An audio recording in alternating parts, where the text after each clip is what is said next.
This is WFYI News Now. It's September 13th, and I'm your host, Abriana Herron. On today's show, Democratic gubernatorial candidate Jennifer McCormick wants Indiana to gradually legalize adult cannabis use. Federal money meant to address the pandemic's disruptions to student learning. And Indiana schools have new, real-time data on student absenteeism.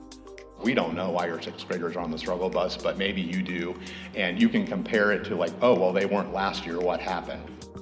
Those stories coming up. But first, state education officials say improvement is needed after a new report found that Indiana teachers and school workers were injured by students on the job more than 3,000 times last school year. From WFYI's Education Desk, Rachel Fredette reports education leaders hope this data will lead to conversations at the local level about student-on-teacher harm. A 2023 state law required school districts to track employee injuries, then report that data to the state's Department of Education. The data shows some school districts had more than 100 incidents. Katie Jenner is the state Secretary of Education. She says any teacher injuries are unacceptable to her. Our teachers go in every single day to serve students, to serve Indiana, to try to make it better. So any teacher injury is unacceptable anywhere. Jenner says questions of how often this happens and if it's consistent should be asked by state leaders, but also local school districts. Now we have to take that and work to understand why is it happening in some places more than others and make sure we are urgently improving. Like Jenner, the state's largest teachers union said next steps are crucial to better situations for educators. I'm Rachel Fredette. Democratic gubernatorial candidate Jennifer McCormick wants Indiana to gradually legalize adult cannabis use. Indiana Public Broadcasting's Brandon Smith reports McCormick's plan would begin with medical use and would draw from lessons learned in other states. McCormick says she would start by creating a commission to develop the framework for a well-regulated cannabis industry. Making sure we have the right partners, again, who have the expertise, who understand the impact, who have already done an amazing amount of research in this area.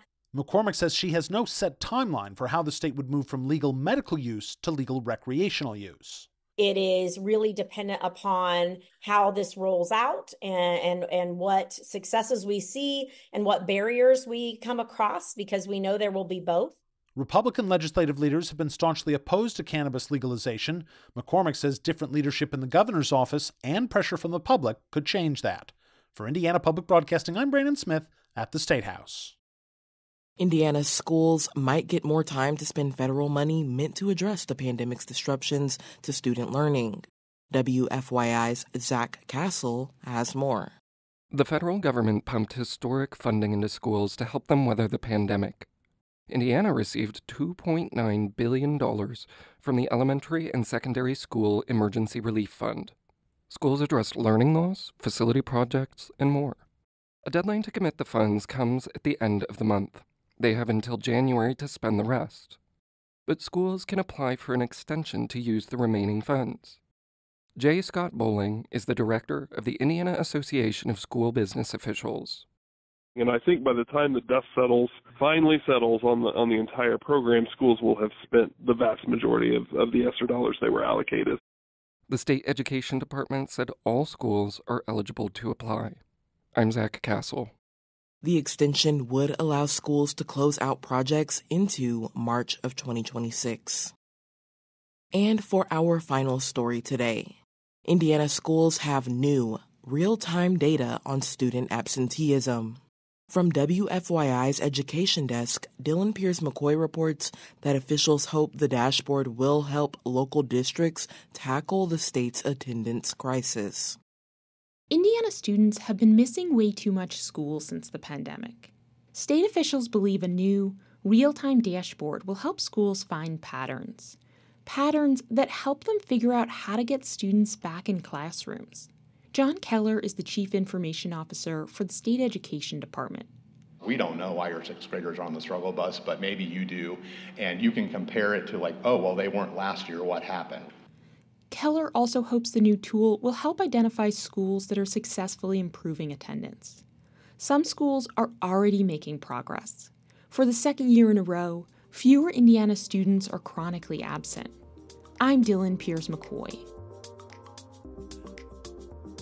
That's all for today's episode of WFYI News Now. Our podcast is produced by Drew Daudelin, with support from the news team at WFYI and public media journalists across the state. Our news director is Sarah Neal-Estes. Kendall Antron produced our music, and I'm your host, Abriana Herron.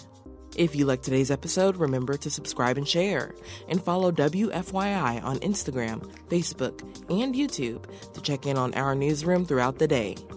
Thank you for listening. We'll be back on Monday.